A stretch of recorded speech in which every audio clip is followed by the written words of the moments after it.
안녕하세요. 제가 드디어 배추김치 만드는데 성공했어요. 제가 이번에는 세계 최고의 맛이라고 하지 않을 거예요.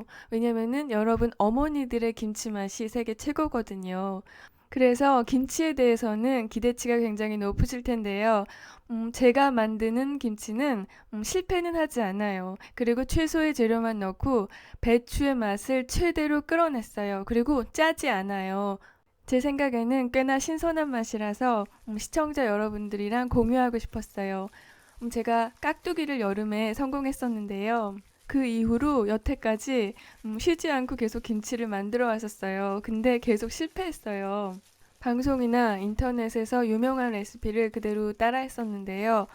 너무 짜거나 아무리 오래 놔둬도 김치 맛이 나오지 않거나 하는 다양한 방법으로 실패했고요. 열무김치는 여전히 성공하지 못했어요. 이번에도 실패한 줄 알았는데 다행히 맛있더라고요. 그런데 김치 만들기 전에 김치 만들기가 어렵다는 사실을 인정하는 게 가장 중요한 것 같아요. 요리 정말 잘하시는 분들인데도 김치는 어렵다고 못 만드시는 분도 계세요. 그리고 또 김치 만들다가 궁금한 거는 왜 김치가 한국에서 만들어졌을까 하는 거예요. 우리나라가 솔직히 그렇게 음식이 발달한 나라는 아니잖아요. 그런데 이 어려운 김치가 왜 한국에서 만들어졌고 외국에 나가서 먹는 김치는 왜 맛이 없을까 하는 생각을 해보신 다음에 김치를 만들어야지 실패하지 않아요. 제가 앞으로 드릴 말씀은 제가 실패하면서 느꼈던 뇌피셜이지 어떠한 공식적인 연구가 있는 건 아니에요. 바로 그 이유는 제 생각에는 물이에요. 더 정확히 말하자면 물 안에 있는 미네랄. 김치는 발효 음식이잖아요. 발효는 재료 안에 있는 박테리아를 이용해서 얘네들한테 일을 시켜서 맛있는 맛을 만들어내는 거거든요. 발효에 영향을 미치는 요소들은 아주 많은데 그 중에 미네랄은 발효를 방해해요. 미네랄이 너무 많으면은 발효가 일어나지 않고 너무 적으면은 너무 빨리 일어나서 배추가 물러지게 돼요. 발효가 일어나기에 가장 적당한 미네랄의 수치 경도는 50에서 150mg per 리터래요. 어떤 사람들은 50에서 100이 가장 적합하다고 하고 또 어떤 사람들은 100에서 150이 가장 적합하다고 해요. 이거는 어떤 발효 음식을 만드는지에 따라서 좀 달라지는 것 같아요. 베이킹의 경우에는 50에서 100 정도의 경도가 적합한 반면 맥주는 50에서 150 좀 높을수록 더 맛있는 맥주가 나오는 것 같아요. 김치는 아마 그 사이에 있지 않을까 저는 생각해요. 그리고 경도라는 말 처음 들어보시죠? 경도는 물에 포함된 칼슘과 마그네슘의 양을 탄산칼슘으로 환산한 수치예요. 경도가 주어지지 않았을 경우에는 칼슘이랑 마그네슘의 양을 더해서 그 3배를 하면은 거의 비슷한 숫자가 나오더라고요. 저 빨간 줄을 보시면은 은평구의 수돗물 경도가 45로 나오는데요. 서울의 아리수는 50에서 80 정도의 경도를 가지고 있는 것으로 알려져 있어요. 즉, 서울의 수돗물이 발효할 때 가장 적합한 경도를 가지고 있어요. 혹시 집에서 사용하는 수도꼭지나 샤워기에 물때가 자주 생긴다면 그 물은 경도가 높은 거예요.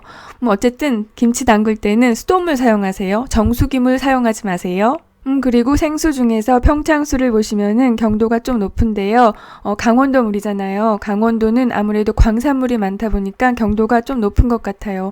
그래도 발효에는 적합한 수치이고요. 만약에 외국에서 김치를 담그고 싶다 그럴 경우에는 볼빅을 사용하세요. 그리고 또 중요한 게 물의 pH 밸런스인데요. 서울의 수돗물의 경우에는 7.1 정도로 맞춰서 나온대요. 그런데 삼다수를 보시면은 pH가 7.8이에요. 너무 알칼리성이에요. 김치를 담글 때는 발효하면서 신맛이 나와야지 돼요. 그래야지 맛있는데 물의 알칼리성이 강하면은 이 알칼리성이 신맛을 중화시켜 버려요. 그래서 맛이 없어져요. 그래서 김치 맛이 나올 수가 없어요. 이럴 경우에는 식초를 좀 넣고 사용하세요. 그리고 물에는 소독약이 좀 포함이 돼 있어요. 소독약 성분이 너무 강하면은 발효를 담당해야 하는 박테리아까지 다 죽여버려요. 그런데 한국에 사시는 분은 그런 걱정 없이 그냥 수돗물 사용하시면 되고요. 외국에서 염소 잔류량 많을 경우에는 한번 끓여서 사용하세요. 그리고 생수 사용하시는 분은 불소가 들어있지 않은 생수를 사용하세요. 이제는 외국 도시별 물의 경도를 보여드릴게요. 칼슘과 마그네슘 숫자를 더해서 3배 정도 하시면 경도가 나와요. 그리고 마지막 칼럼은 중탄산염 수치예요. 글씨가 작아서 잘 안 보이긴 하는데요. 맨 위에 있는 도시가 벨기에의 앤트워프예요. 저기 보이는 미네랄 수치가 맥주 만들기에 가장 적합한 미네랄 밸런스래요. 미네랄의 양은 저 2배가 되거나 아니면 절반이어도 맥주는 만들어져요. 근데 미네랄이 많으면 많을수록 색이 진해지고 쓴맛이 많이 나온대요. 그리고 옥토버 페스트로 유명한 독일의 뮌헨 지역 역시 맥주 만들기에 적합한 미네랄 밸런스를 가지고 있는데요. 다른 건 다 좋은데 중탄산염이 너무 많아요. 100 정도가 적당하거든요. 근데 이 상태로 맥주를 만들면은 우리가 아는 진한 라거 맥주가 만들어지고요. 일반적인 맥주를 만들기 위해서는 중탄산염이나 다른 미네랄의 수치를 절반 이하로 떨어뜨리는 처리를 해서 만든대요. 경도가 높아야지만 맛있는 맥주가 만들어지는 거는 아닌가 봐요. 체코의 풀체는 맥주로 유명한데요. 여기는 굉장히 경도가 낮아요. 하지만 보헤미안 스타일의 맛있는 맥주를 만들고 있어요. 아마도 이 지역 맥주는 좀 부드러운 맛이 날 것 같아요. 그리고 다음 도시는 뉴욕인데요. 뉴욕의 경도가 한국이랑 굉장히 비슷해요. 아마 뉴욕에서 김치 담그면은 한국 맛이랑 비슷하게 나올 것 같아요. 근데 LA는 경도가 꽤 높게 나오네요. 그리고 다음에 보실 도시는 독일의 도르트문트라는 도시인데요. 여기는 미네랄 수치가 너무 높아요. 그냥 물만 마셔도 배가 부를 것처럼 모든 항목이 굉장히 숫자가 높거든요.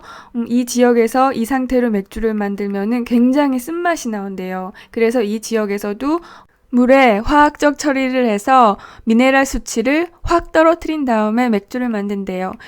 그런데 이 시점에서 경도가 높은 물이 나쁜 건가? 이런 생각을 하실 수 있는데요. 아니에요. 이 지역에는 소리 소문 없는 미남 미녀가 아주 많아요.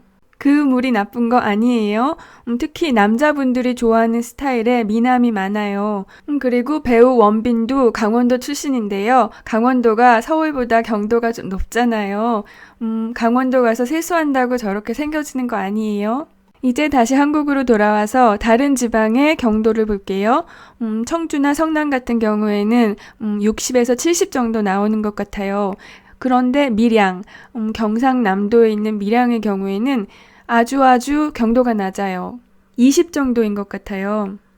남부지방의 경우에는 경도가 중부지방보다 낮은가 봐요. 광주의 경우에도 경도가 17에서 20 정도로 나온대요. 이제 제가 영상 초기에 했던 질문에 대한 대답을 할게요. 한국에서 김치가 발달한 이유는 그냥 여기에서 자란 배추에다가 부재료를 막 넣는데 그 부재료에 미네랄이 듬뿍 들어있어서 전체적으로 발효가 일어나기에 가장 적합한 조건이 저절로 맞춰졌기 때문이에요. 그런데 한국 사람들조차 유명 레시피를 따라하는데도 김치 만드는 것에 실패를 해요. 그 이유는 유명한 김치 레시피는 대부분 남부 지역에 맞춰져 있기 때문이에요. 남부지방은 경도가 워낙 낮으니까 미네랄을 보충하기 위해서 소금, 고춧가루, 그리고 젓갈을 너무너무 많이 넣어요. 그러지 않으면 김치가 너무 금방 무르기 때문인데요. 이 방법을 만약에 서울 사람이 따라하면은 맛있는 김치가 만들어지지 않아요. 발효가 거의 일어나지 않을 거예요. 경도가 50 이상인 지역에서 사시는 분들은 김치 담글 때 소금이나 고춧가루, 젓갈을 그렇게 많이 넣고 담그실 필요가 없어요. 남부 지역에 김치 담그는 방법은 이미 유명한 레시피가 많으니까요. 저는 중부 지역에 맞는 맞춤 레시피를 이번 주 목요일 날 알려드릴게요.